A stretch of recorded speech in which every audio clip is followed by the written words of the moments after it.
ഓം ഗും ഗുരുഭ്യോ നമഃ. ഓം ഗം ഗണപതയേ നമഃ. ഓം സം സരസ്വത്യൈ നമഃ. കോമളം കൂജയൻ വേണും ശ്യാമളോയം കുമാരകഃ വേദവേദ്യം പരം ബ്രഹ്മ ഭാസതാം പുരതോ മമ. എല്ലാവർക്കും നമസ്കാരം. ഇന്ന് ശ്രീമദ് ഭഗവത്ഗീതയിലെ 2-ാം അധ്യായത്തിലെ 11 മുതൽ 15 വരെയുള്ള ശ്ലോകങ്ങൾ നോക്കാം. ശ്രീ ഭഗവാനുവാച അശോച്യാനന്വശോചസ്ത്വം പ്രജ്ഞാവാദാംശ്ച ഭാഷസേ ഗദാസൂന ഗദാസൂംശ്ച നാനുശോചന്തി പണ്ഡിതാഃ. അശോച്യാൻ അന്വശോചഃ ത്വം പ്രജ്ഞാവാദാൻ ച ഭാഷസേ ഗദ അസൂൻ അഗദ അസൂൻ ച ന അനുശോചന്തി പണ്ഡിതാഃ. അശോച്യാൻ അന്വശോചഃ ത്വം. അശോച്യാൻ ആരെക്കുറിച്ച് ഓർത്താണോ ദുഃഖിക്കേണ്ടതില്ലയോ അവരെക്കുറിച്ച് ഓർത്ത് ത്വം നീ അന്വശോചഃ നീ ദുഃഖിക്കുന്നു, അനുശോചിക്കുന്നു. എന്നിട്ടോ പ്രജ്ഞാവാദാൻ ച ഭാഷസേ പ്രജ്ഞാവാൻ അറിവുള്ളവൻ എന്ന രീതിയിൽ ഭാഷസേ സംസാരിക്കുന്നു. ആരെക്കുറിച്ച് ഓർത്താണോ ദുഃഖിക്കേണ്ടതില്ലാത്തത് അവരെക്കുറിച്ച് ഓർത്ത് നീ ദുഃഖിക്കുകയും ചെയ്യുന്നു. അതും പോരാഞ്ഞിട്ട് അറിവുള്ളവനെ പോലെ സംസാരിക്കുകയും ചെയ്യുന്നു.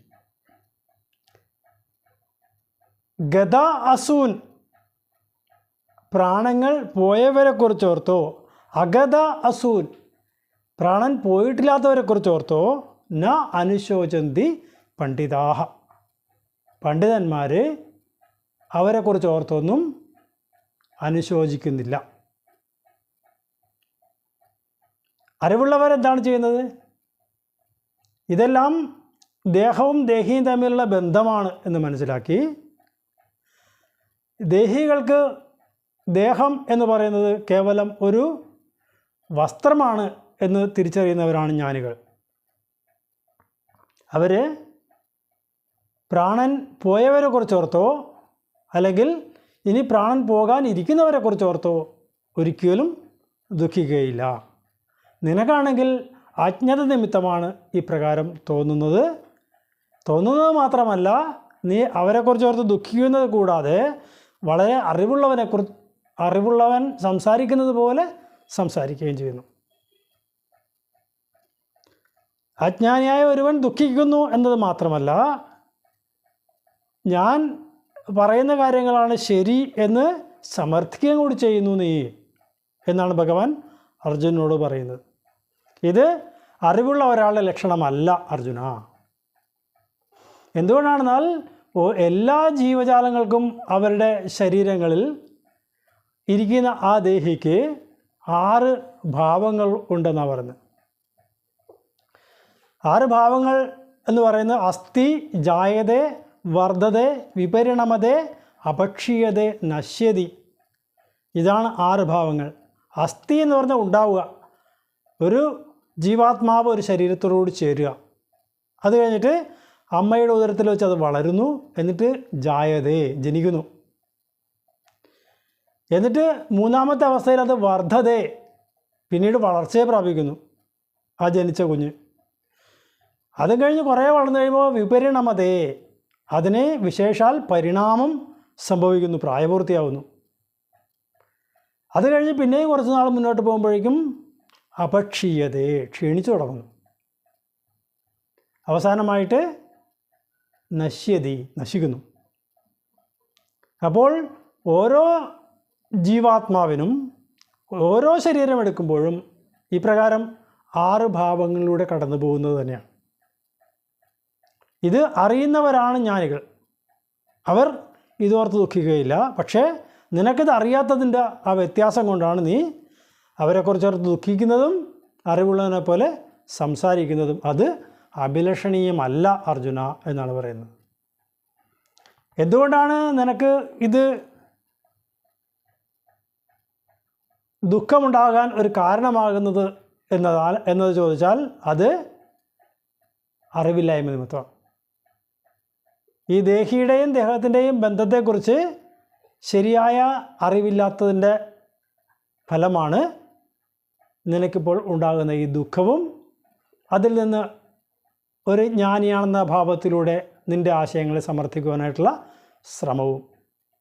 ഇത് ഏത് പ്രകാരത്തിലാണോ ഒരു രജ്ജുഖണ്ഡം, കയറിൻ്റെ കഷ്ണം നേരിയ പ്രകാശത്തിൽ ഒരു പാമ്പായി തോന്നുന്നത്, ശരിയായ പ്രകാശം വീഴുമ്പോൾ അവിടെ പാമ്പല്ല കയറാണ് ഉണ്ടായിരുന്നത് എന്ന് ബോധ്യമാകുന്നു. അപ്പോൾ മനസ്സിൻ്റെ അജ്ഞാനം നിമിത്തം അല്ലെങ്കിൽ വേണ്ടത്ര വെളിച്ചം, അറിവ് ഇല്ലായ്മ നിമിത്തം ആ കയറിനെ മറച്ചു, എന്നിട്ട് അവിടെ ഇല്ലാത്ത ഒരു വസ്തുവിനെ ആരോപിക്കുകയും കൂടി ചെയ്തു. അങ്ങനെ ഉണ്ടായിരുന്ന കയറിനെ മറച്ചുകൊണ്ട് ഇല്ലാത്ത ഒരു പാമ്പിനെ ആ വസ്തുവിൽ ആരോപിച്ചു. ഇതാണ് മായയുടെ ശക്തി എന്ന് പറയുന്നത്. ആ മായ നിമിത്തമാണ് നിനക്ക് ഈ പ്രകാരം തോന്നുന്നതും അതിനെക്കുറിച്ച് സമർത്ഥിക്കുന്ന രീതിയിലുള്ള അറിവോടുകൂടി സംസാരിക്കുന്നതും. അതുകൊണ്ട് ആ അജ്ഞാനത്തിൽ നിന്ന് ഉണരാൻ ജ്ഞാനം നേടുക, അതേ മാർഗമുള്ളൂ. അപ്പോൾ ആ ജ്ഞാനത്തിൻ്റെ മാർഗത്തിലേക്ക് നയിക്കുവാനുള്ള ഒരു മുഖവുരയായിട്ട് ഭഗവത്ഗീതയുടെ ഉപദേശഘട്ടത്തിൻ്റെ ആദ്യ ശ്ലോകം, ഈ 2-ാം അധ്യായത്തിലെ 11-ാം ശ്ലോകം ഭഗവാൻ പറയുന്നു. ഇനി അങ്ങോട്ട് ഭഗവാൻ ഈ തത്വോപദേശത്തിൻ്റെ വിശദമായ വശങ്ങളിലേക്ക് കടക്കുകയാണ് ചെയ്യുന്നത്. അതിന് വേണ്ടതായ മുഖവുര കൊടുത്തതിന് ശേഷം പിന്നീട് ഗഹനമായ ആശയങ്ങളിലേക്കും ഒക്കെ പോകുന്നുണ്ട്.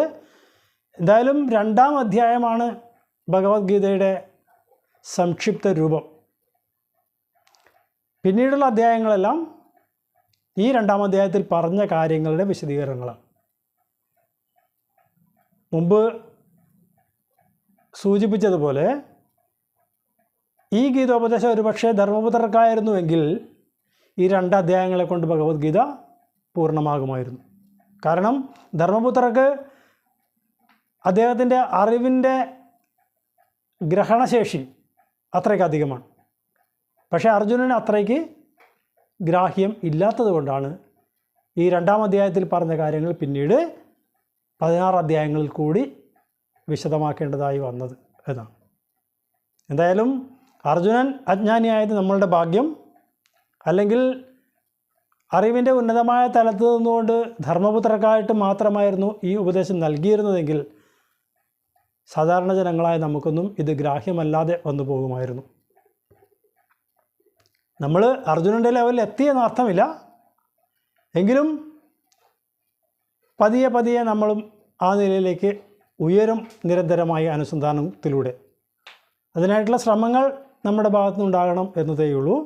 നിരന്തരമായ അനുസന്ധാനത്തിൽ തീർച്ചയായും നമുക്ക് അർജുനൻ്റെ ആ തലത്തിലേക്ക് ഉയരാനും എന്താണോ ഭഗവാൻ ഗീതോപദേശത്തിലൂടെ ഉദ്ദേശിക്കുന്നത് അത് സ്വായത്തമാക്കി എടുക്കുവാനും നമുക്ക് ഏവർക്കും കഴിയും എന്ന് വിശ്വസിക്കാം. ശ്രീ ഭഗവാനുവാച അശോച്യാനന്വശോചസ്ത്വം പ്രജ്ഞാവാദാംശ ഭാഷസേ ഗദാസൂന ഗദാസൂംശ്ച നാനുശോചന്തി പണ്ഡിതാഃ നത്വേവാഹം ജാതുനാസം നത്വം നേമേ ജനാധിപാഃ നചൈവ ന ഭവിഷ്യാമഃ സർവേ വയമതഃ പരം നതു ഏവ അഹം ജാതു ന ആസം ന ത്വം ന ഇമേ ജനാധിപാഃ നച ഏവ ന ഭവിഷ്യാമഃ സർവേ വയം അതഃ പരം. നതു ഏവ അഹം ജാതു ന ആസം. അഹം ജാതു ന ആസം. ഞാൻ ഒരിക്കലും ഇല്ലാതിരുന്നിട്ടില്ല. ഞാൻ കാലാതീതനാണ്. ഞാൻ ഒരിക്കലും ഇല്ലാതിരുന്നിട്ടില്ല. ന ത്വം. നീയും അപ്രകാരം തന്നെ. നീയും ഒരിക്കലും ഇല്ലാതിരുന്നിട്ടില്ല. നീ എല്ലായ്പ്പോഴും ഉള്ളവൻ തന്നെയാണ്. ന ഇമേ ജനാധിപാഃ.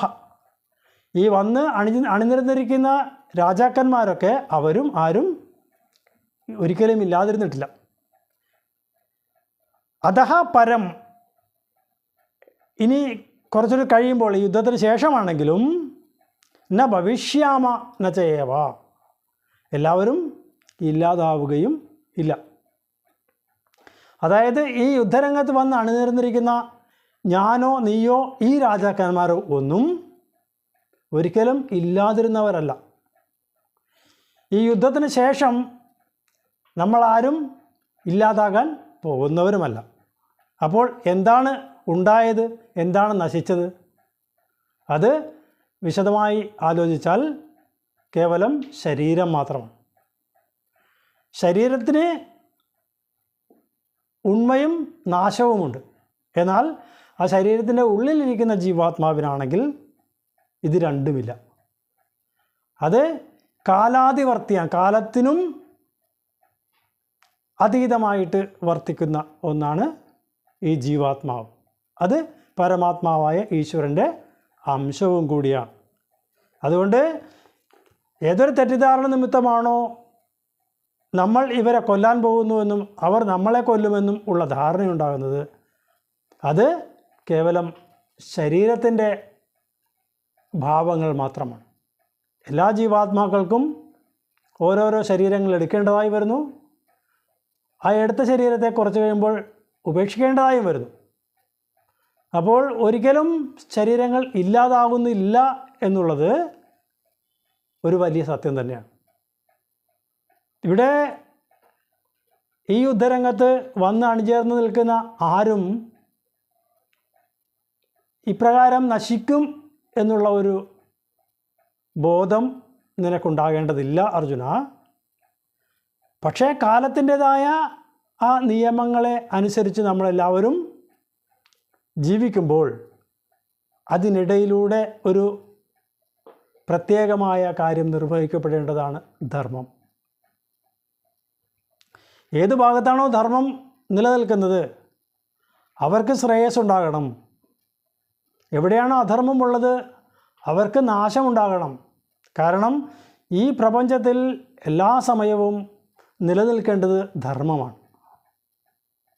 ധർമ്മമല്ലാത്ത ഒരു കർമ്മങ്ങൾക്കും ശാശ്വതമായ ശാന്തി ലഭിക്കരുത് എന്നുള്ളതാണ് പ്രകൃതിയുടെ നിയമം.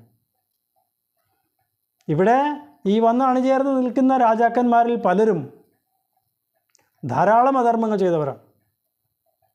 അതുകൊണ്ട് തന്നെ അവർക്ക് ഇപ്രകാരം ഒരു യുദ്ധത്തിൽ വെച്ച് ശരീരങ്ങൾ നഷ്ടപ്പെടേണ്ടതും ആവശ്യം തന്നെയാണ്. അതിനോടെല്ലാം പൊരുതി ജയിച്ച് ധർമ്മത്തെ രക്ഷിക്കുക എന്നുള്ള ഒരു ധർമ്മമാണ് അർജുന നിനക്ക് വന്നു ചേർന്നിരിക്കുന്നത്. അതിനായിട്ട് നീ തയ്യാറാകണം എന്നുള്ള ലക്ഷ്യത്തോടു കൂടിയാണ് ഭഗവാൻ ഈ ഗീതോപദേശം നൽകുന്നത്. നത്വേവാഹം ജാതുനാസം നത്വം നേമേ ജനാധിപാഹ നചൈവ ന ഭവിഷ്യാമഃ സർവേ വയമതഃ പരം. ദേഹിനോസ്മിൻ യഥാ ദേഹേ കൗമാരം യൗവനം ജരാ തഥാ ദേഹാന്തരപ്രാപ്തി ധീരസ്തത്ര ന മുഹ്യതി. ദേഹിനഃ അസ്മിൻ യഥാ ദേഹേ കൗമാരം യൗവനം ജരാ തഥാ ദേഹാന്തരപ്രാപ്തി ധീരഃ തത്ര ന മുഹ്യതി. ദേഹിനഃ അസ്മിൻ യഥാ ദേഹേ, അസ്മിൻ ദേഹിനഃ, ഈ ദേഹി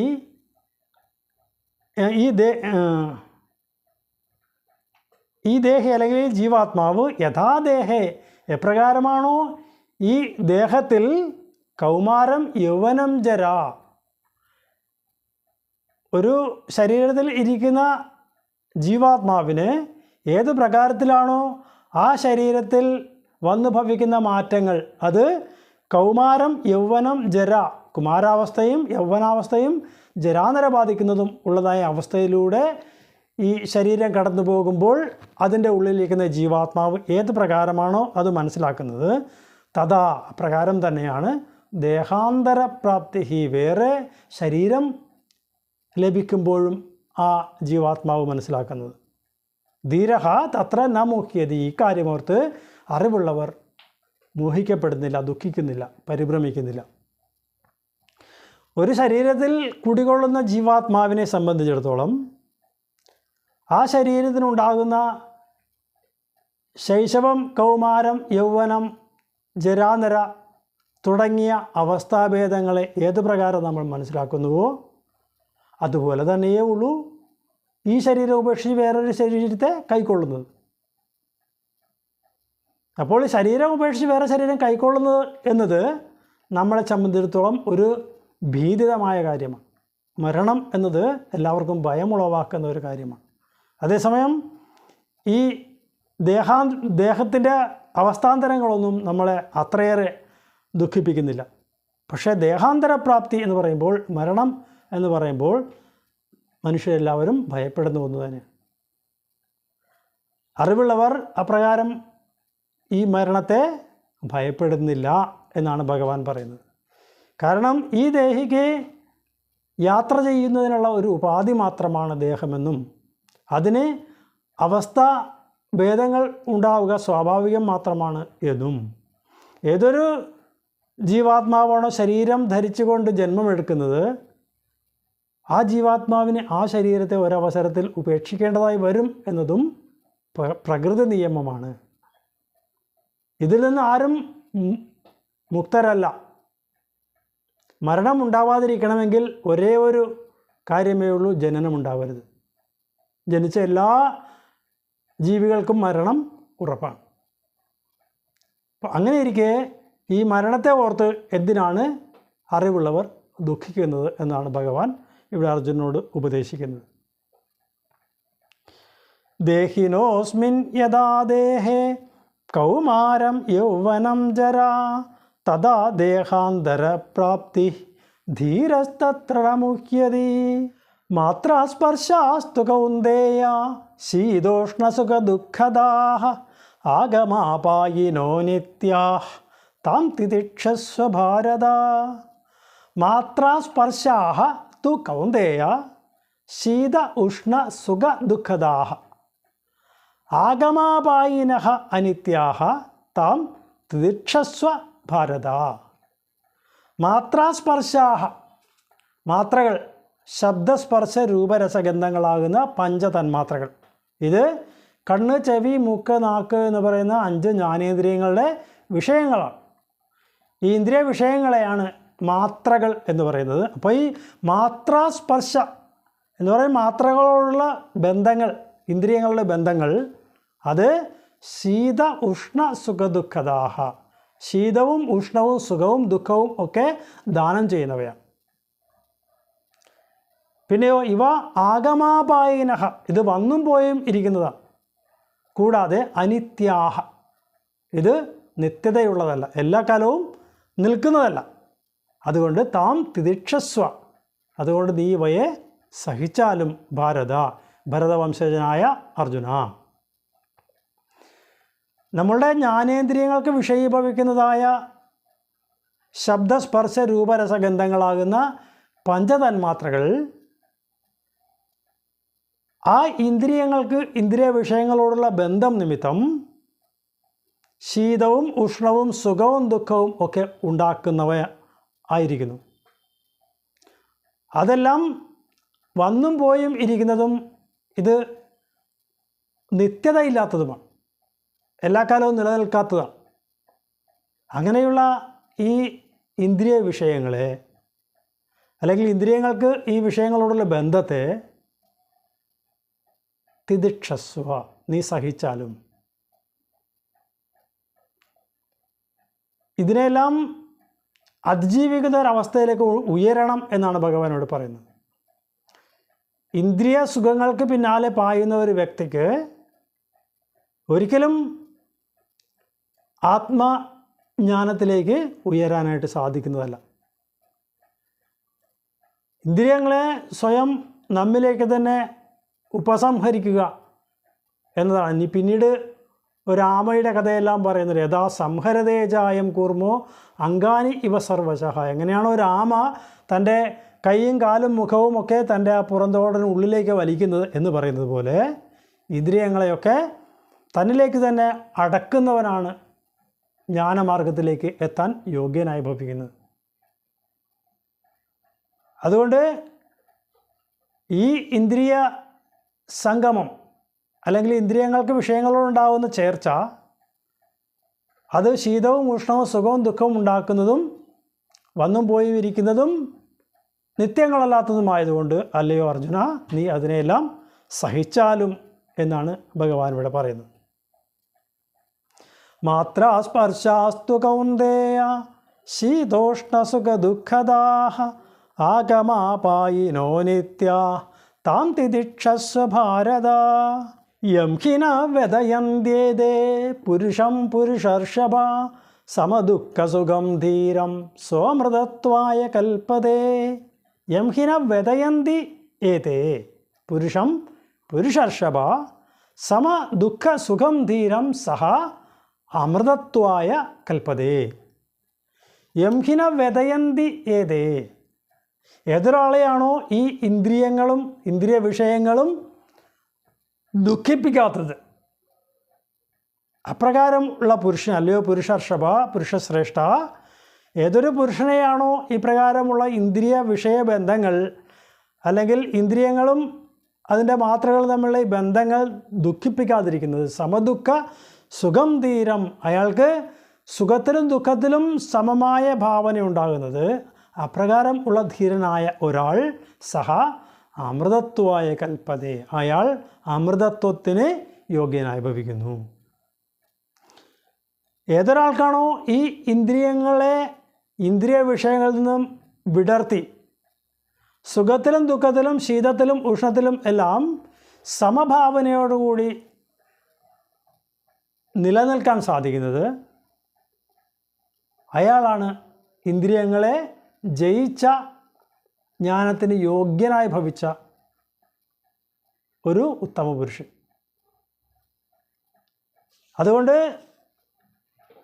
ഈ ഇന്ദ്രിയ വിഷയങ്ങളിൽ നിന്ന് മനസ്സിനെ പിൻവലിച്ച് ജ്ഞാനമാർഗത്തിലേക്ക് ജീവാത്മാവിനെ തിരിച്ചുവിടുക എന്നുള്ളതാണ് ജ്ഞാനിയുടേതായ യോഗ്യത അല്ലെങ്കിൽ അതിലേക്കുള്ള മാർഗം എന്നാണ് ഭഗവാൻ ഇവിടെ പറയുന്നത്. നമ്മൾ അജ്ഞാനത്തിൽ മുഴുകിയിരിക്കുന്ന സാധാരണ ജനങ്ങൾ എല്ലാവിധ ലൗകിക ജീവിത സുഖങ്ങളിലും ദുഃഖങ്ങളിലും ഒക്കെ മുഴുകി അത് തരുന്ന സുഖത്തിലും ദുഃഖത്തിലും ഒക്കെ വളരെയധികം ലയിച്ചു ചേർന്നവരായിട്ട് ഈ സുഖവും ദുഃഖവും എല്ലാം ഈ ശരീരത്തിൽ കുടികൊള്ളുന്ന ജീവാത്മാവിൽ ആരോപിച്ചുകൊണ്ട് അതിനനുസരിച്ച് സന്തോഷവും ദുഃഖവും അനുഭവിക്കുമ്പോൾ ശരീരം വേറെയാണ്, ജീവാത്മാവ് വേറെയാണ് എന്നുള്ള ബോധം നഷ്ടമായി പോകുന്നു. ഇപ്പോൾ ഉദാഹരണമായിട്ട് നമുക്ക് ഇവിടുന്ന് ഡൽഹി വരെ യാത്ര ചെയ്യണം. അപ്പോൾ ഇവിടെ നിന്നൊരു കാർ വിളിച്ചിട്ട് റെയിൽവേ സ്റ്റേഷൻ എറണാകുളത്ത് വരെ പോവും. അവിടെ നിന്ന് ട്രെയിനിൽ കയറി ഡൽഹിയിൽ പോവും. ഡൽഹിയിൽ നിന്ന് പിന്നെയും ടാക്സി വിളിച്ച് നമുക്ക് പോകേണ്ട വീട്ടിലേക്ക് പോകും. അപ്പോൾ ഇവിടുന്ന് നമ്മളുടെ യാത്രയ്ക്കായിട്ട് 3-4 വാഹനങ്ങളെ നമ്മൾ ആശ്രയിക്കുന്നു. എന്ന് പറഞ്ഞതുപോലെ ഈ ജീവാത്മാവ് ഈശ്വരനിലേക്ക് എത്തിച്ചേരാനായിട്ട് പല ശരീരങ്ങളെ ഉപയോഗിച്ചുകൊണ്ട് അതിൻ്റെ ലക്ഷ്യസ്ഥാനത്തിലേക്ക് എത്തിച്ചേരുന്നു. ഇതിൽ ഇടയിൽ നമ്മൾ ഉപയോഗിച്ചിരുന്ന ഒരു വാഹനത്തോടും നമുക്ക് ഒരു മമതയും തോന്നേണ്ട കാര്യമില്ല. കാരണം അവിടെയെല്ലാം നമ്മൾ അതിൻ്റേതായ വാടക കൊടുത്തിട്ടാണ് പോകുന്നത്. ഇവിടുന്ന് ടാക്സി വിളിക്കുന്നു, എറണാകുളം വരെ പോകുന്നതിന് വാടക കൊടുക്കുന്നു. അവിടുന്ന് ടിക്കറ്റ് എടുത്ത് ട്രെയിനിൽ കയറി യാത്ര ചെയ്ത് ഡൽഹിയിലെത്തുന്നു, അതിനും ടിക്കറ്റിൻ്റെ നിരക്ക് നൽകുന്നു. അവിടുന്ന് പിന്നീട് പോകുമ്പോഴും അതുപോലെ തന്നെ. അപ്പോൾ ഈ ഒരു വാഹനങ്ങളോടൊന്നും നമുക്ക് തോന്നാത്ത ഒരു മമത ഈ ജീവാത്മാവ്